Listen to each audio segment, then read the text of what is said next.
So came that early April morning at an air base in Colorado. 40 flying fortresses line the apron. 4,000 men march out for a final inspection. They've trained long and hard with these ships, the 400 men who fly them, and the 3,600 who work to keep them flying. Now the 351st Bombardment Group is ready. By the dawn's early light, it assembles for overseas combat. You're on your way, Joe. This is it. With his staff, Colonel William A. Hatcher, Jr. looks over his 4 squadrons. You feel the old man is proud of you. He finds no fault with you today, nor you with him. You'd fly his wing to hell and gone. Sergeant Philip J. Halls, top turret gunner from Springfield, Missouri. He feels that way. So does his pal Kenny, Sergeant Kenneth L. Halls, ball turret gunner from Perkins, Oklahoma. Related? No. They think they might have been several generations ago back in Germany, but now, just 2 guys with the same uncle, Sam. Meet their pilot, Lieutenant Theodore Argyropoulos of Redding, California. Argy's brother is in the Air Corps, too. Their dad was born in Greece. Yes, the Greeks have a word for it. Fight. Their bombardier, Lieutenant Daniel F. Stevens of Chicago. He can bat 1,000 with a Norton bomb sight. Sergeant Paul J. Posty, ball turret gunner. His dad came from Italy. Paul was formerly a pastry cook. He's got 1 brother in the Navy. Another, a Marine, missing in action. Here's Sergeant Tim Tutchet, tail gunner from Mariana Lake, New Mexico. On the reservation, they named him Aki. That means boy in Navajo. Uncle Sam's boy, too. A few last-minute instructions, and we're off. The compass points northeast. Take another look down there. That's your part of the earth. Out of that desert, those mountains, those fields has grown the American way of life. What you're fighting for. You remember the Colonel's quiet words? Men, the enemy has asked for it. Let him have it. Seek no quarter, nor give any beyond reason. Be firm, be just, and Godspeed you all. 8.5 hours out of Newfoundland, another sunrise. It's rising out of the red of battle, this sun. But 40 more B-17s, 3 minutes apart, have roared across the Atlantic night. The Irish coast looks up to say, top of the morning. And a lake in the Ulster Highlands gives the navigator a checkpoint. Off the Scottish coast, Dernya Craig is a signal for right rudder south, across the English Midlands. Pilots are impatient with lack of sleep. Atta boy, pour on the coal, let's get there.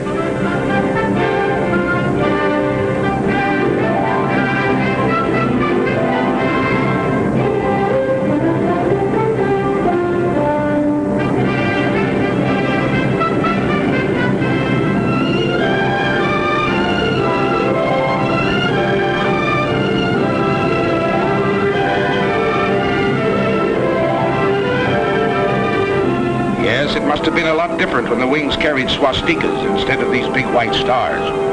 Don't worry, folks. We're dropping nothing today, just our hats in the ring. Hello, Missy. We brought something for you and brother. Chewing gum and chocolate bars. And there's a crate of oranges in the ball turret. Ah, there, Grandpa. We'll be seeing you for a glass of that. And there's the base. 400 acres of dispersal areas. The RAF is on hand to welcome us. Set her down, Colonel. Set her down.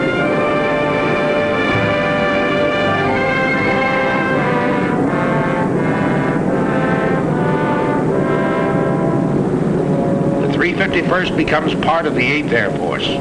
We've reached the battlefront. The combat crews move into English barracks. They give them those simple, quiet names for which Americans are famous.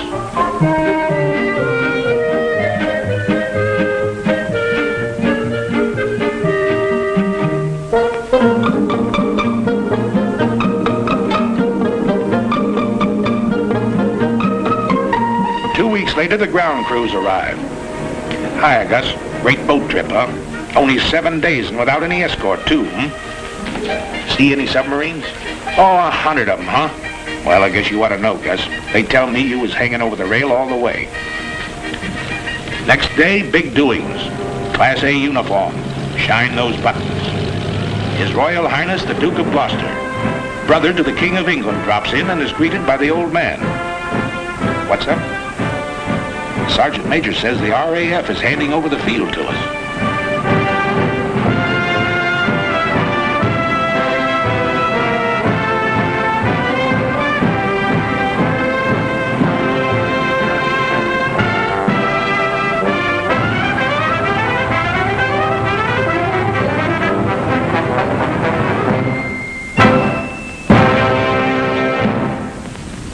On behalf of the Air Ministry, I hand over this aerodrome complete with buildings and equipment for your safekeeping.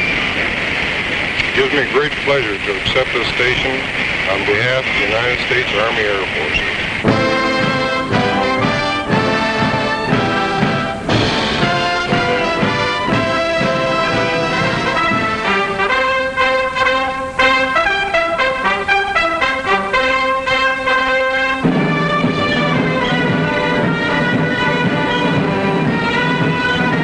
Okay, RAF. If we can fit your boots, we'll walk it straight, brother.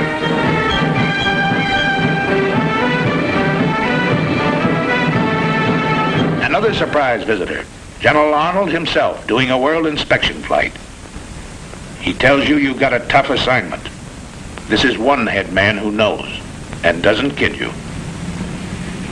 We have the privilege to meet General Aker, Commanding General, 8th Air Force. Hi, sir. Yeah, glad to see you.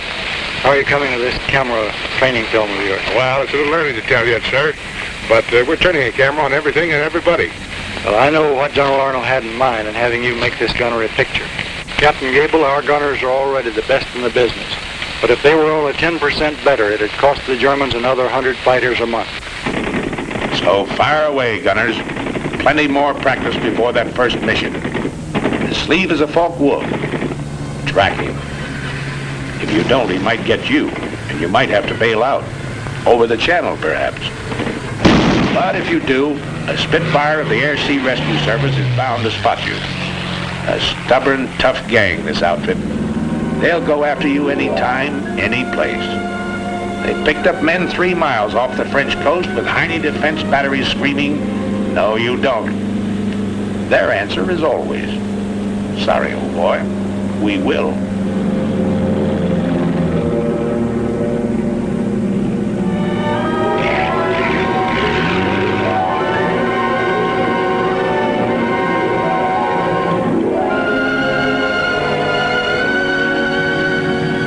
Work on your identification of aircraft.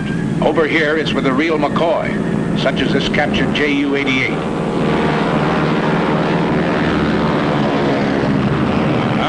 There it is, everything up forward, punched under the nose. But the Canadian pilot says it's a sweet flying ship. Yes, sir, a dangerous all-purpose aircraft. Or the Heinkel 111K. He's a bad hombre, but he makes good airplanes, gentlemen.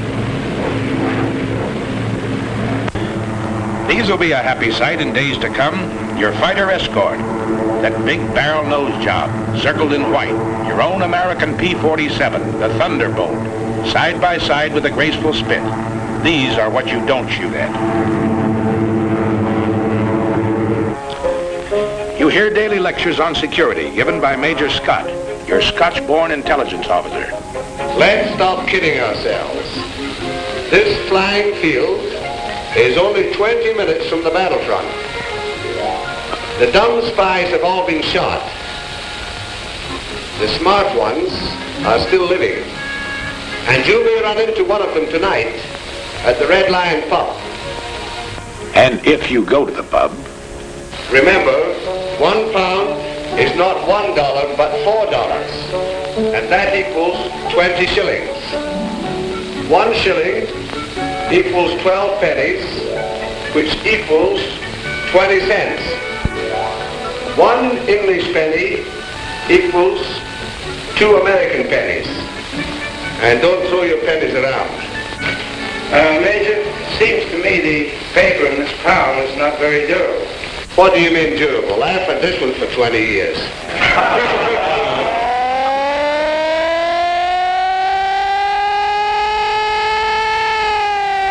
What is it, Fred? What is it? One of those bitter lessons you learn in training. Flying close formation in rough air at low altitude is no good, gentlemen. Save that for high altitude, when you're headed for the target.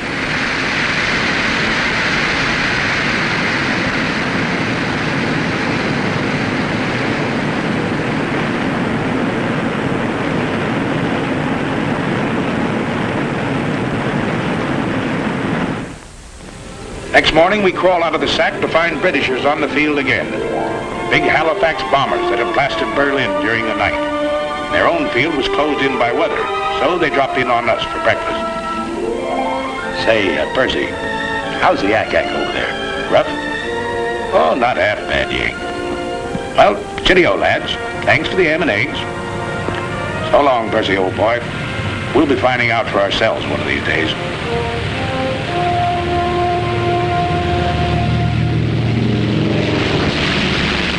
That day arrives. The order comes over the teletype.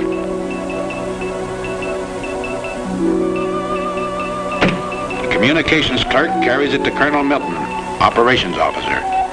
To Colonel Burns, deputy commander. The old man is on the phone. Then in the briefing room. I'm summarizing. Remember your route in to this DR point where you go northeast to avoid this black area.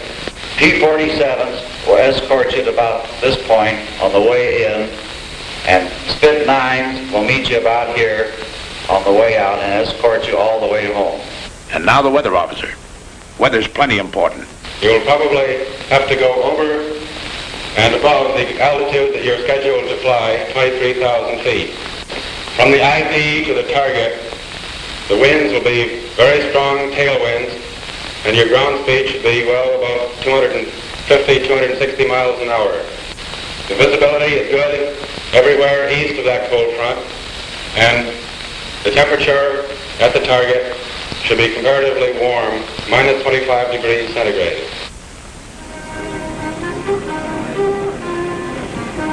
Today is your baptism of fire. If Lieutenant Argos ever felt responsibility, he feels it now. In the armament shop, his crew is picking up their guns. Now remember, fellas, don't let them get too close trying for a sure kill. Your main job is to bring these airplanes back. You got plenty of ammunition. Keep them out there at long range. Oh, we know. They've given you an easy hop. Only 3.5 hours in and out. What they call a milk run. But you'll remember this first mission. You don't admit it now. You wouldn't show it for the world. But later you find out everybody else felt the same way you did. Flash order from Wing headquarters. Wing wants 3 more ships added to the high group. 3 more bomb bays have to be loaded. Got to step on it. Positions in the formation change.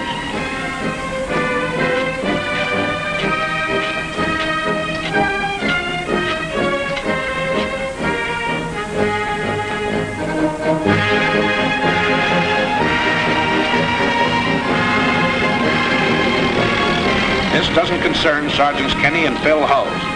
Gunners think only of smooth working guns and plenty of ammunition. Ammunition's cheap. 6 cents worth of .50 caliber wanged into the cockpit of a Messerschmitt. That's what will bring you home. What did that weatherman say? 30 below over the target? Electrically heated suits. The Air Corps dresses for every occasion. Yes, everything has to be right, brother. Check everything. Every strap tight. Every buckle set. Everything understood. You get into your flak suit. Mighty heavy material, but it wears well, the man says. A thermos of hot coffee. The joker who brings it says it'll help keep you awake. Arch straps on his throat mic. Over this intercom system, he'll be able to talk to every man in the ship. And they can talk to him. They'll be talking for keeps today.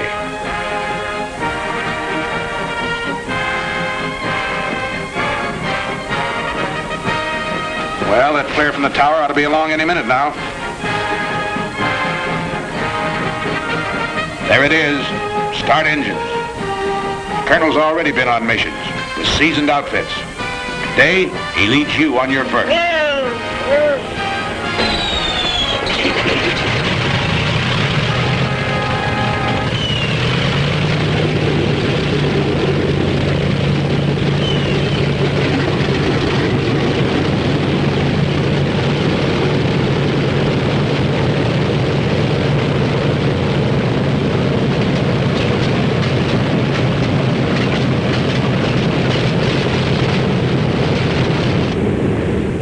Second flare.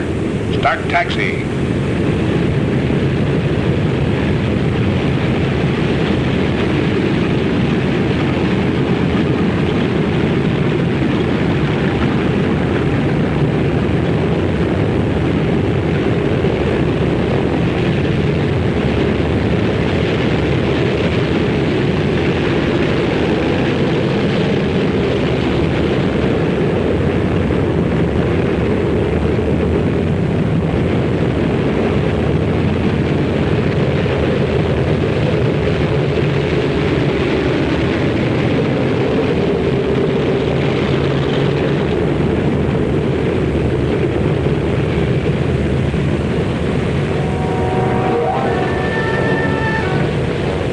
Punch wing to wing at the start of the runway. Easy now, slow. You cut somebody's tail off. Rev her up and ride those brakes hard, Fred. Roger. You keep your eye on the tower. Take off. The old man leans full on his throttle. At 15-second intervals, you follow.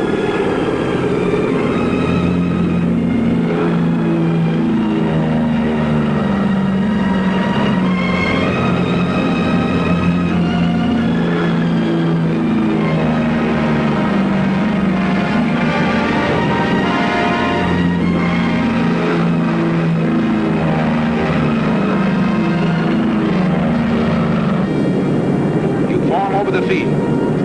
You're on your way.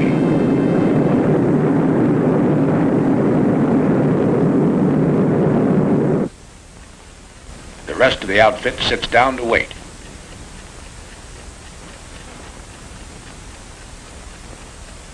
Go ahead, Mike. Your deal. Come on, I cut. Oh, okay. What time are they due back, do you know? Scotty said around 5:20. Gosh, I sure hope they all... Hey, how many are you dealing? I'm in. Oh, sorry. We know, Mike. Everybody's sweating them out. You mean what's coming over those trees, Major? No, that's not them. Just a flock of crows. I was a truck driver on Canal Street, but I never felt like this before. I ride the ambulances. I gotta be casual. You know, carefree and easy, like the doc. Listen, wise guys, talk to us. The ground crew for each ship. We'll tell you how to feel. Okay, here they are. 1, 2, 3, 4, 5, 6, 7, 8, 9, 10, 13, 14. That's the stuff. 17, 18, 19, 20. Here's the old man and Jenny.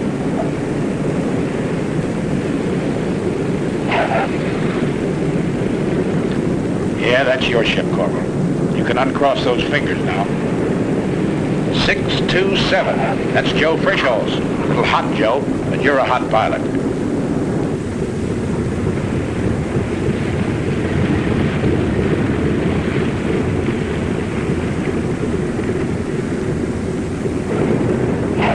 Here's Cagle in 742. Chalk him up. Here's old Zip in 879. He's got number 4 prop feather, too. Here's 953 with number 2 out. And look, Jim couldn't get his Bombay doors closed either.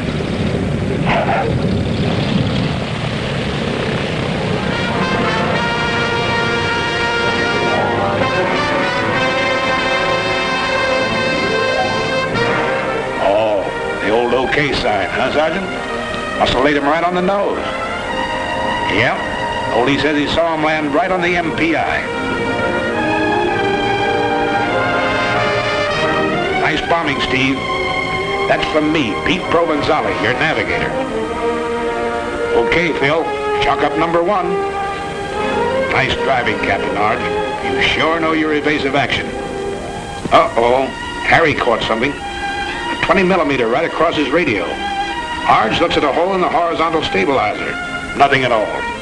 Hi, Pete. Come on, let's stow these guns and get to interrogation. Yeah, you're feeling pretty cocky. Nobody blames you. It's great to get that first one over with. But this one was pretty easy, remember? You got a lot more to go. Longer ones, tougher ones. Take it easy, boys. Take it easy. Back from the raid comes Major Lewis Nowak, Group Surgeon. Doc flew this first mission to study the physical reactions of men in combat. He didn't have to go, but that's the kind of a doc he is. And today, on the walls of the officers' mess, begins the chronological record of the group's success. Coutray, a German fighter base in Belgium. Annie doesn't live there anymore. In the meantime, we find Kenny and Phil cleaning their guns in front of the armament shop. Hello, Captain. Hello, fellas. Well, how was it? You know, Cap, I don't think those Germans like us. Are you ready to go again? Sure. Got to get this thing over. Did you learn anything you didn't know before? Plenty. At home, they told us the Jerry's made most of their attacks on the tail. Today, most of them are on the nose. Yeah. Most of the time I had my turret pointed at 12 o'clock. I must have fired 1,000 rounds. Let's go all these guns, Ken. All set? Yes, check those guns. You had plenty more use for them the next 2 weeks. Emden, Kiel, Wilhelmshaven, St. Nazaire, Bremen. And every swastika stands for a Hun pilot that asked for it and got it.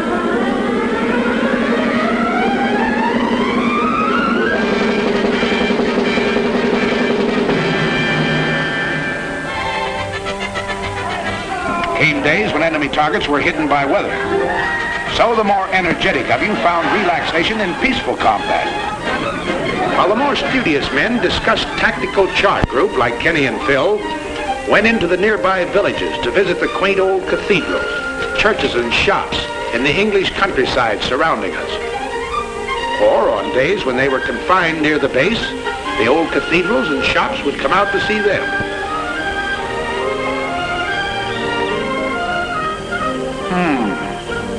This little shop wants to go home. Meanwhile, back at the kitchen, we find a very unhappy and angry man. Hello, Sergeant Posty. Hello, Captain Gable. What's this? I thought you were a ball turret gunner. I thought so too, sir, but I've been grounded. Oh, your past crept up on you, huh? Yes, sir. They found I was chef at the Brown Derby in Hollywood, and now they have me in the mess making a cake tonight for the officers' party. Nothing you can do about getting back into combat? I don't think so, Captain. Well, Sergeant, remember this. There are 2 kinds of cake. One of them's good, and the other one, I'll be seeing. But gals or parties, you're still fighting a war. And you're getting mighty good at it. Nobody knows it better than the sucker who started it. Little Adolf. Well, Sergeant Posting, back into combat, huh? Yes, sir. How'd you manage it? Well, sir, you know what you said. There are 2 kinds of cake. So Posty's back in the air with you. You're blowing factories and power plants 1,000 feet in the air. Okay, how about you, Winchester? Well, I have a little excitement. What happened? I have a little present here for you. What's that, black? Came in the side of the radio room and hit the buckle on my parachute. Fell on the floor. Who has this plane? Phil. What time was that? It was about 1,600 hours. 1,600 hours. Where'd it happen? You know, that's where we're Well, it's right here, just east of us. East of Austin. That's right. Who'll confirm that? Well, I saw it. I confirmed it. After he fired it, came down and passed underneath our left wing and exploded right underneath it. Nobody just bailed out from it. And when you hand out punishment like this, you've got to take some, too. The day you got back from over Villacoublay, just outside of Paris, was plenty rugged. Signal flares. That means wounded aboard. What's tough about it was, you had to bring your bombs back. You couldn't drop them. When you reached the target, you found it closed over by weather. That's an order when you're flying over France. No indiscriminate bombing. Just German installations.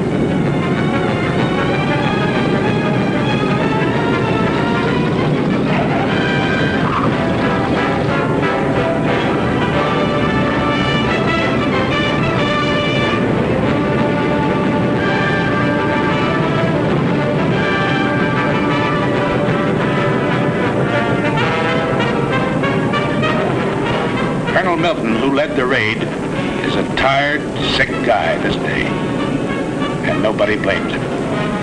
He had to fight his way 3 hours in, 3 hours out, under constant attack by over 200 Messerschmitts and Focke-Wulfs. He lost men, he lost ships, and couldn't strike his blow. That's rough. Here's Peter Provenzale. Remember him? Arge's navigator? Today he got a 20 millimeter through the leg.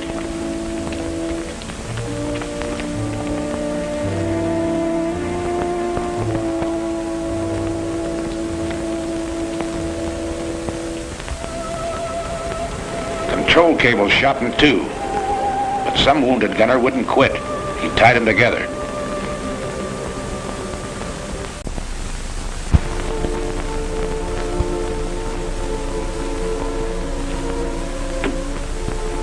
Who's in there?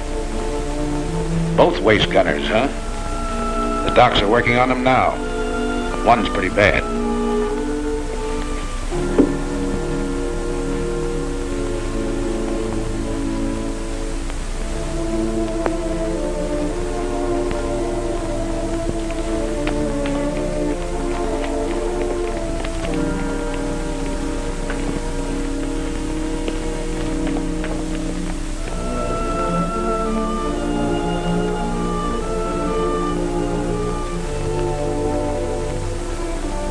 Easy now, you guys. It's Bob Wallace, co-pilot.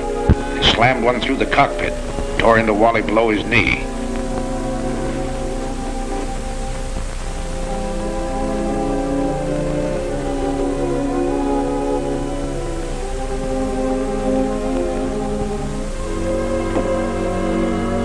Bulletproof glass. Well, Sergeant, guess you live right.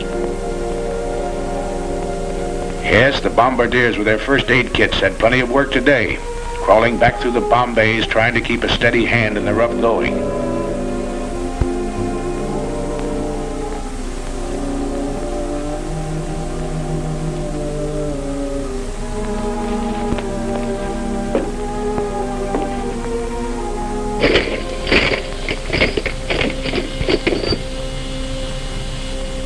Many of your pals left you that day.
Hang it up, you guys. There's another loading.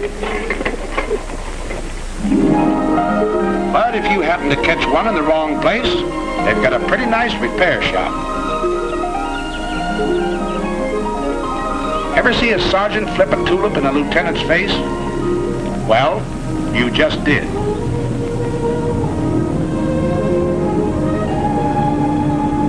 Yeah, while the gang at the base carries on, you can take it easy for a while.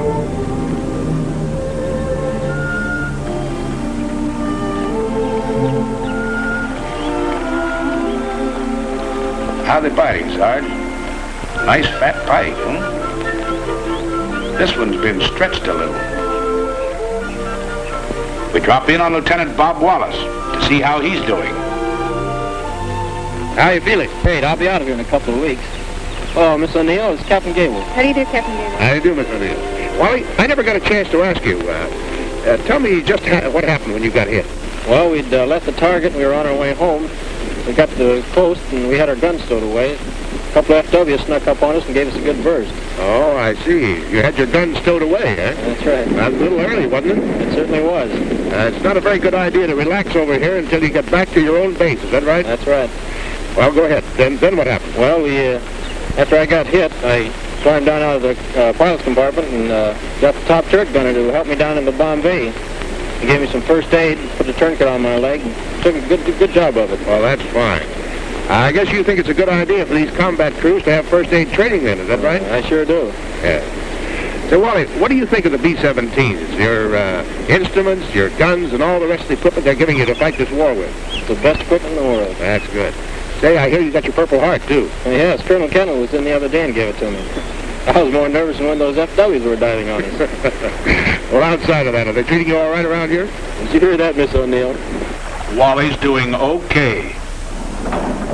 Back at the base, they repair your ships, too. The busiest legs in the outfit belong to Major Ace Akins, the S-4. This airplane's got to fly in the morning. It's going to be ready?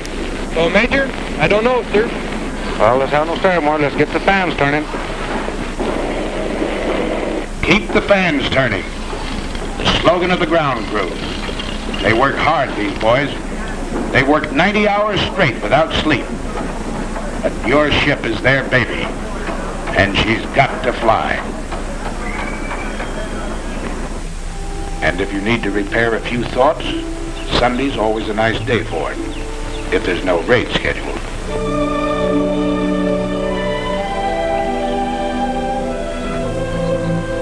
What do you know, kid? This church was built 900 years ago.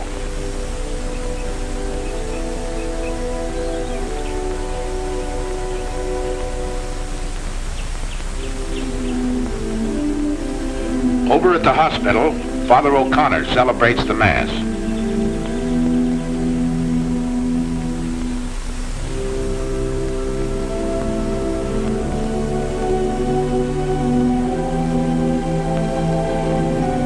The boys receive Holy Communion. Here's Pete Provenzale. He's leaving the hospital tomorrow.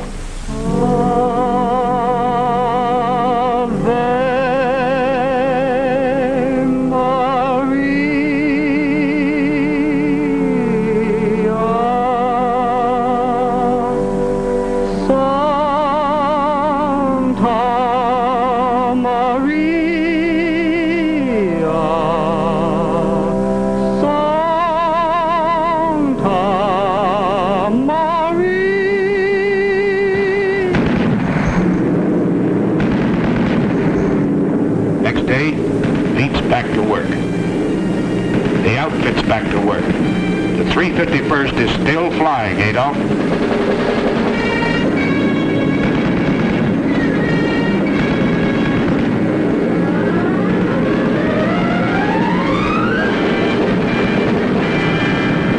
Agent orders. General orders number 93. Headquarters 8th Bomber Command. 11th July, 1943. You can't get out of it, you know. They pin medals on you for this sort of work. It's not so much a thrill for you. It's the big kick it will hand the folks back home. The Silver Star, the Distinguished Flying Cross, the Soldier's Medal.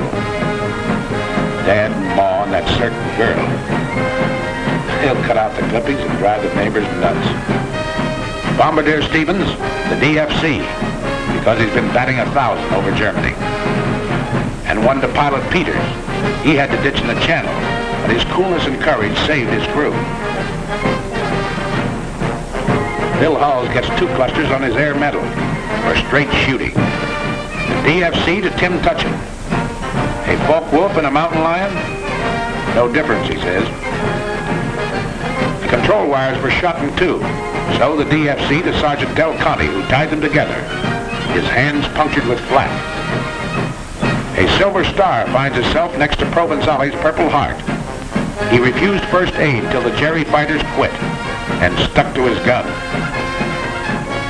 The day the group led the wing over Schweinfurt, Colonel Hatcher was air commander. To him, the Silver Star. And the DFC to Kenny Hulls. Colonel Gross is smiling because Kenneth was having a Coke in the PX when his name was called.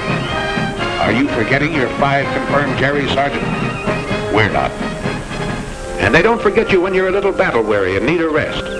At a very gay seaside community, a world-famous resort hotel has been converted for your pleasure by the Red Cross. A great place here. Sleep, eat, or what have you. Hey!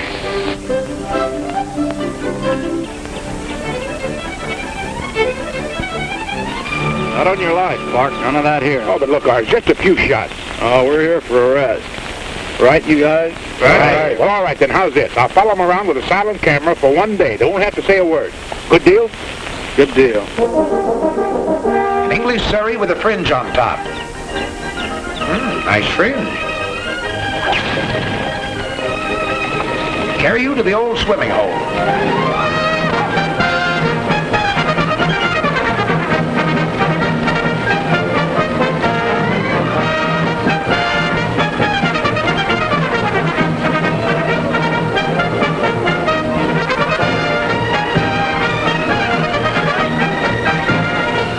Let down your flaps and slide in.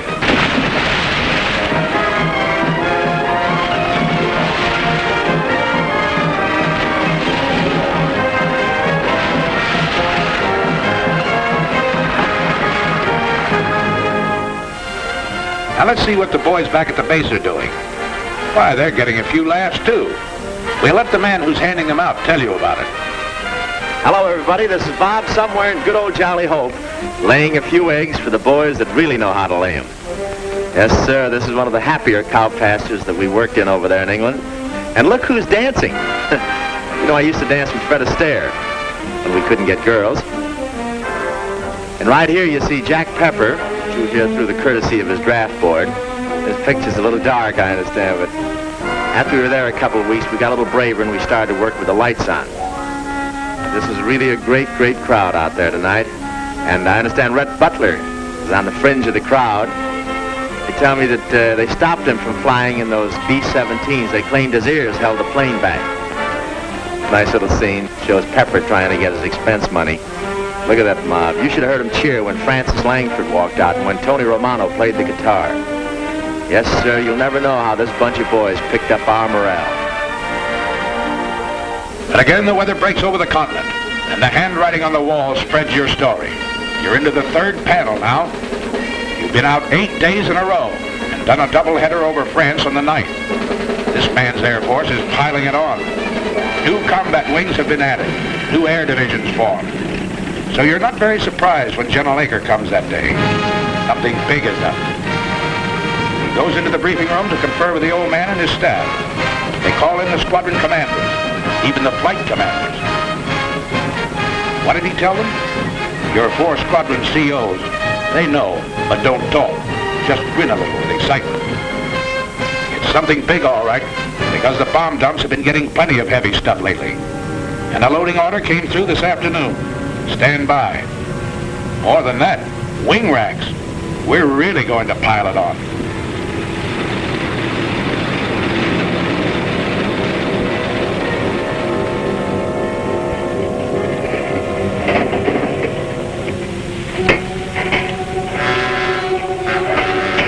At night, as always, when you know a real dilly is coming up, you're a little restless. Out in the dispersals, you hear them winding up those engines.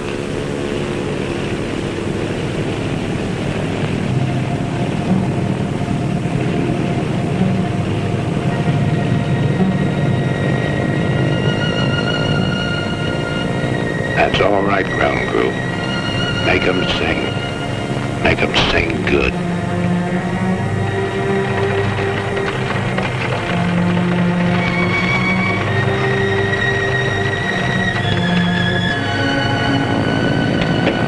All right, you guys.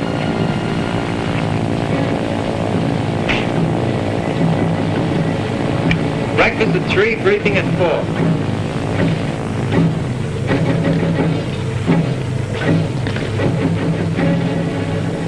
Okay, man.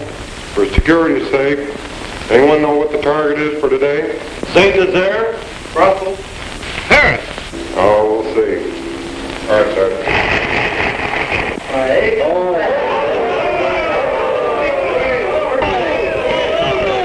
Sprechen Sie Deutsch? This was the longest penetration for this group. We've got an A+ target over here. We've got to get it today. Okay, gentlemen, stations are at 5:05, start engines 6:05, taxi at 6:15, takeoff 6:30. Got it? That's all. Okay, man, let's go get this target and then we'll take the jet.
Go on oxygen.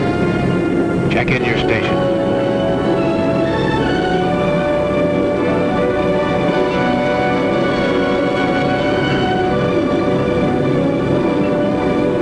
At the designated splicer point, still over friendly territory, you rendezvous with other groups. Your combat wing banks into position. Then wing after wing, as far as the eye can believe, the attack forms. It heads for its assigned targets 500 miles away. Up until this moment, your fighter escort is still on the ground, guarding its limited fuel capacity. Now flight control gives a signal to the Thunderbolts. They climb upstairs to overtake you.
That's right, you guys. Laugh it off. Right now, a bum joke goes better than 2 fingers of rye. Around 3 hours out, Arge looks at his watch. He knows it's time for the fighter escort to turn back. From all over the ship, you watch them leave.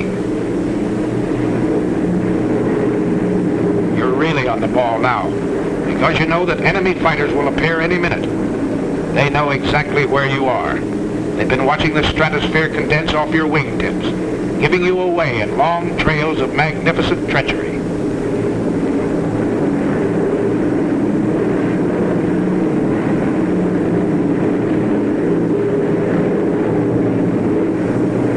Okay, here they are. 9 o'clock high, enemy fighters.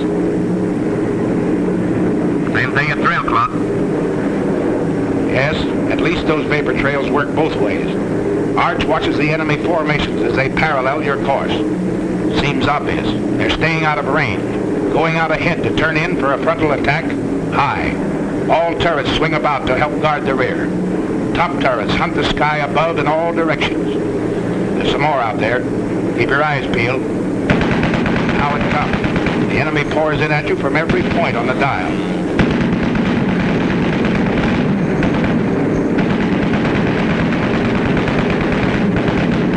6 o'clock. Level. 2 more. 5. Watch it.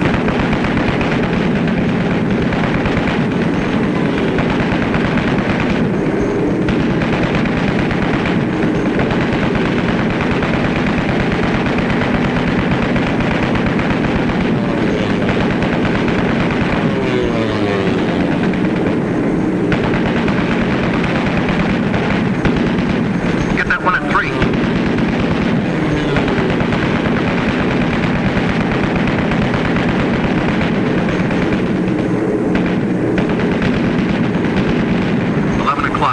High.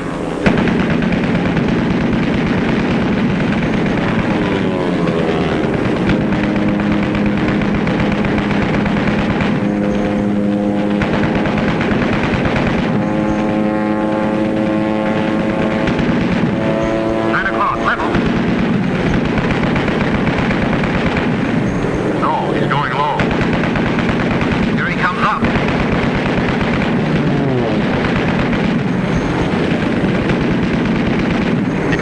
Wingman, smoking on number 4. He's going out and down. Check the chute, you guys.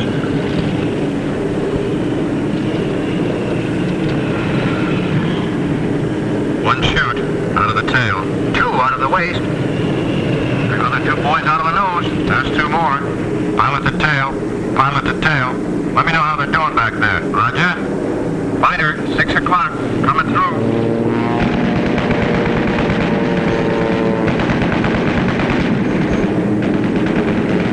11 o'clock, low.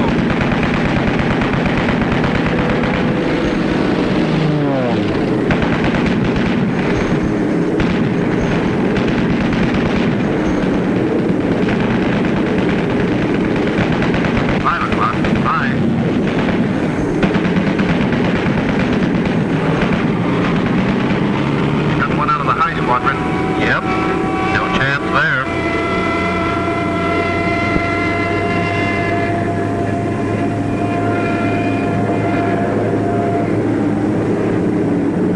Two 190s, high. Somebody got one of them on the button. That Jerry pilot bailed out. He's not walking away from it.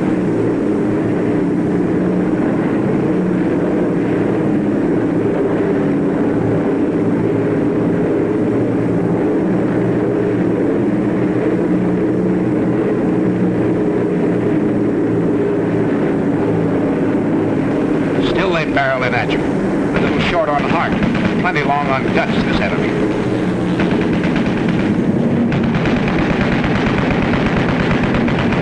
Another 17 hit. And again, you have to close the gap in the formation.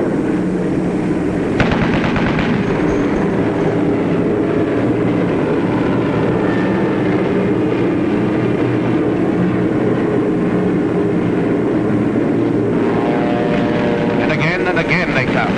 12 o'clock high, 4 o'clock level, out of the sun, and up from the ground.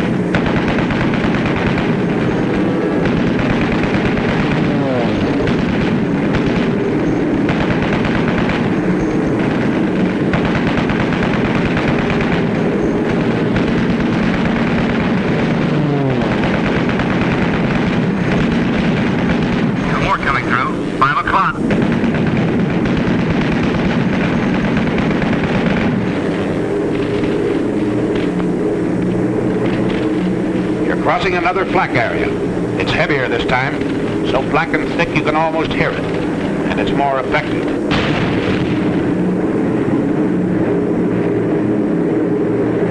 Shorty's been hitting feather number 4. Cover him all you can, everybody.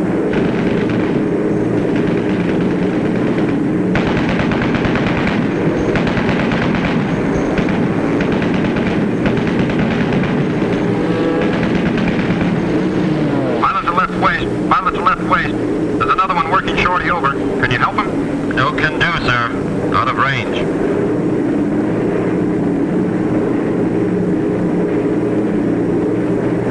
The beginning of smoke screens announces the approach to the target area. The enemy's been caught off guard. He's trying to cover up. Too late. In desperation, through his own flak, the final Hun fighter makes a pass at the low squadron. Driven off, but still,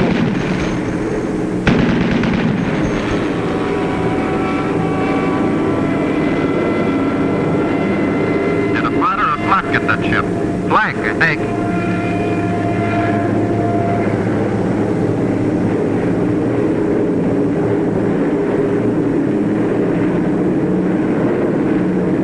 there it is, the flare out of the lead ship, the signal for the bomb run.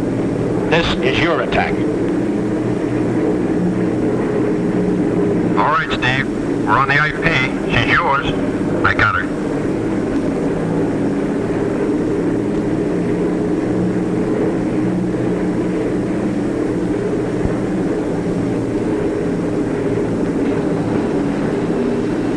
Bomb bay door is open.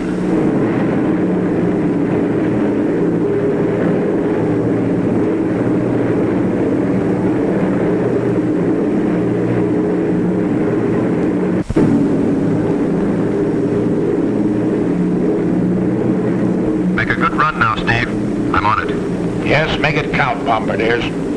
They build these ships around you. Bombs away.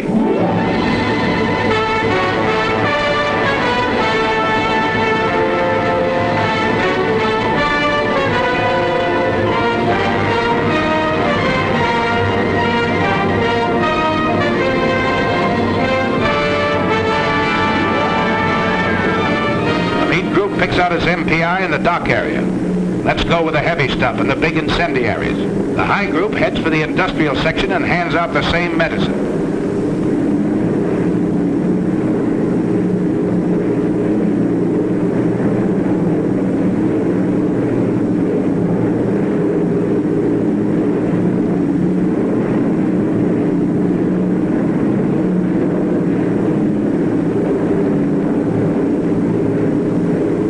The low group turns for the adjacent airdrome. It blasts the field, the hangars, and repair shops with hundreds of deadly anti-personnel bombs.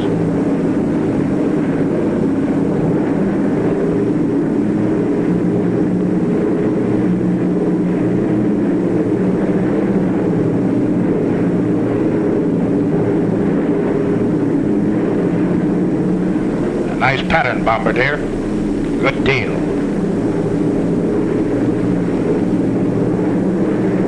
You can't hear what's going on down there, 5 miles below you. But marshalling yards and chemical tanks, ships and warehouses, spare engines and ball bearing factories are disintegrating in molten chaos.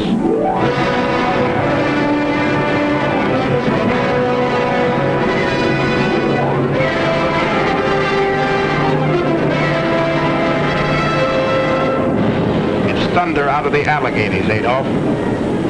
You said Americans were soft and decadent? Well, here's a red, white, and blue headache that'll help you change your mind.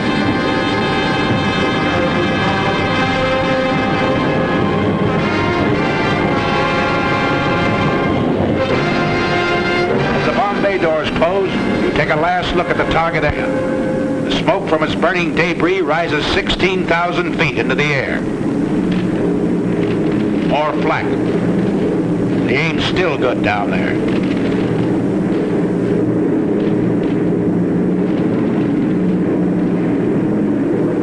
How about this trip home? Is it going to be rough? Pilot to crew. Pilot to crew. Well, you guys, we're over an hour out. They haven't come back at us yet. Looks like we're lucky this trip. Enemy fighters, 11 o'clock high.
I'll say you did.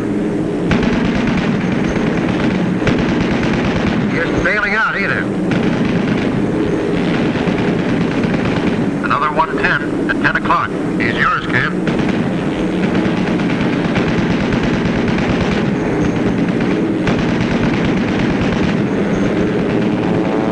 There he goes. Here's my pigeon. Stoffel commanders throw their pilots into formation with suicide orders. That's what they get. Formation is tighter than ever. You're not sparing ammunition. You're knocking them down like mallards. One more.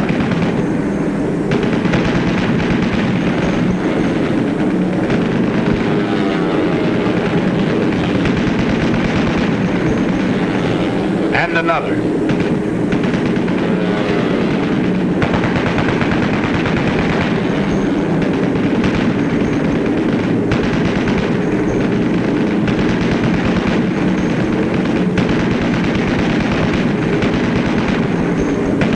He's through.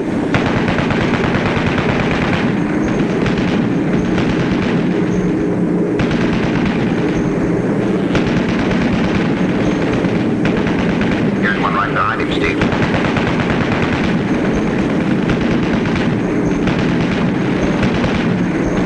Another. Two in a row for the boys up forward.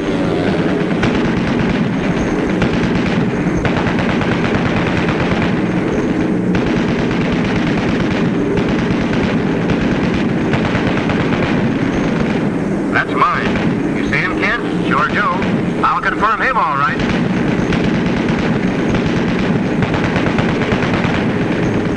Get this 110. Pull her up, Bart. Pull her up.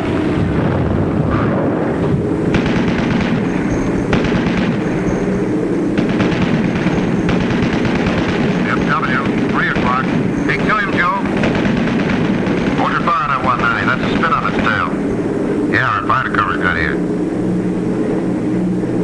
Ah, poor spit. Yay! I tail it, Jerry. It's over the dick, pal. Look at that spit. Ride him down. Oh, you sweetheart. Good night, sweetheart. Till we meet tomorrow.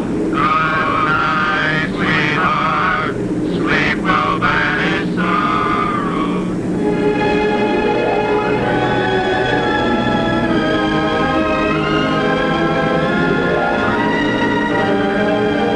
Your shadow on the undercast. The pilot's rainbow. Missions end, but not the end of the battle. Fighting men from Maine to California still have a long, tough rainbow to travel. But they're looking the enemy right between his eyes. They're fighting him the American way, their American way of life. Enemy of America, look at these men. They're not going to lose, brother.